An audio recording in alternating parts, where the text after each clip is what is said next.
Assalamualaikum warahmatullahi wabarakatuh. Selamat sore semua. Bersama saya Ali Reza dengan NIM 23091020202 akan membahas berita pencampuran BBM Pertalite dengan air di SPBU Bekasi. Kasus BBM dicampur air ini bermula saat awak mobil tangki membawa BBM jenis Pertalite berkapasitas 32 kiloliter dengan menggunakan mobil tangki bernopol D9538JB dari depot Pol Terminal Cikampek yang dikemudikan oleh Nana Nasruddin 31 tahun dan Kernet Muhammad Apip 26 tahun pada tanggal 25 Maret 2024. Sebanyak 8 kiloliter kemudian didistribusikan ke SPBU Klari, Kabupaten Karawang. Setelah melakukan pengisian, kedua pelaku menawari ke security SPBU Karawang yaitu kos-kosasi 52 tahun yaitu BBM jenis Pertalite sebanyak 1.800 liter dengan harga Rp7.500 per liter. Penawaran tersebut pun langsung diterima oleh petugas security itu. Sebanyak 1.800 liter Pertalite itu kemudian dipindahkan pelaku dari mobil tangki ke ruang penyimpanan sementara di SPBU tersebut menggunakan selang lison, dan pelaku menerima sejumlah uang 14 juta. Pelaku kemudian mengganti BBM yang dijualnya itu dengan air yang diisi di kompartemen 4. Beres melakukan transaksi ilegal ini, kedua pelaku kemudian mengirim sisa Pertalite itu ke SPBU Kota Bekasi. Di TKP, kedua pelaku kemudian menurunkan Pertalite yang telah tercampur air. Setelah dilakukan pengisian BBM jenis Pertalite oleh kedua pelaku, SPBU Kota Bekasi tiba-tiba digeruduk oleh sejumlah pengendara motor dan mobil. Mereka mengeluh kendaraannya mogok mendadak setelah isi Pertalite di SPBU itu. Mendapati laporan kasus tersebut, polisi langsung melakukan penyelidikan untuk mengungkapkan kasus mogok mendadak itu.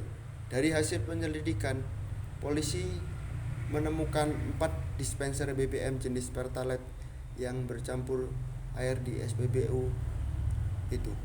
Dari hasil pemeriksaan di TKP, polisi tidak menemukan kebocoran pada tangki BBM di SPBU tersebut. Dari sejumlah bukti yang ditemukan oleh pihak kepolisian, tanggal 26 Maret, polisi kemudian menetapkan 3 tersangka, yakni sopir truk tangki Nana Nasruddin 31 tahun, Kernet truk tangki Muhammad Apip 26 tahun, dan security SPBU Karawang kos-kosasi 52 tahun. Tersangka mengaku nekat mencampurkan BBM jenis Pertalite dengan air karena terlilit utang. Uang hasil penjualan itu untuk digunakan tersangka untuk melunasi utang rumah sakit sebesar 6,5 juta rupiah setelah istrinya meninggal beberapa waktu yang lalu. Total ada 14 kendaraan yang mogok usai mengisi BBM di SPBU tersebut. Saya sebagai PR akan melakukan beberapa tindakan. Tindakan pertama yang harus saya lakukan adalah memberikan tanggapan resmi secepat mungkin setelah insiden ini terjadi. Pernyataan awal harus bersifat menenangkan, mengakui adanya insiden dan menunjukkan bahwa perusahaan sedang mengambil langkah serius untuk menyelidiki masalah ini. Keterlambatan dalam memberikan respon hanya akan memperburuk krisis dan membuka ruang spekulasi publik.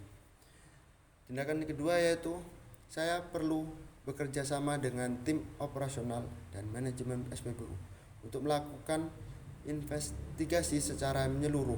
Keterlibatan pihak ketiga yang independen juga dapat meningkatkan kredibilitas hasil investigasi.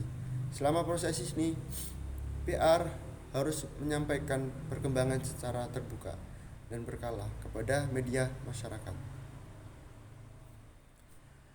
Tindakan ketiga yaitu salah satu langkah terpenting adalah menunjukkan empati dan tanggung jawab perusahaan terhadap pelanggan yang dirugikan.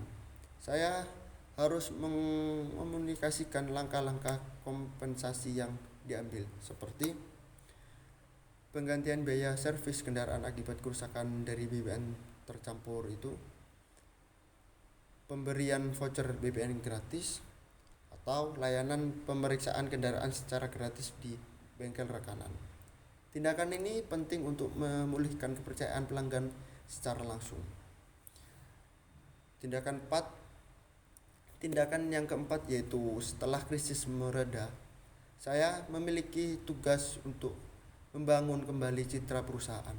Hal ini dapat dilakukan melalui kampanye edukasi publik tentang pentingnya pengawasan kualitas BBM, prosedur quality control yang diterapkan, dan meningkatkan sistem pengawasan SPBU.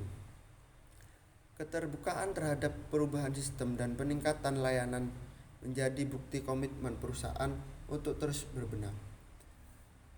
Dan yang tindakan terakhir yaitu saya harus menyampaikan kepada publik bahwa perusahaan tidak hanya menyelesaikan masalah, tetapi juga mengambil pelajaran penting dari insiden ini. Langkah-langkah preventif yang diambil seperti perbaikan SOP, pelatihan ulang operator SPBU, dan pengawasan lebih ketat perlu dikomunikasikan secara jelas agar kepercayaan publik kembali tumbuh. Cukup sekian dari saya. Apabila terdapat salah kata, mohon dimaafkan. Assalamualaikum warahmatullahi wabarakatuh.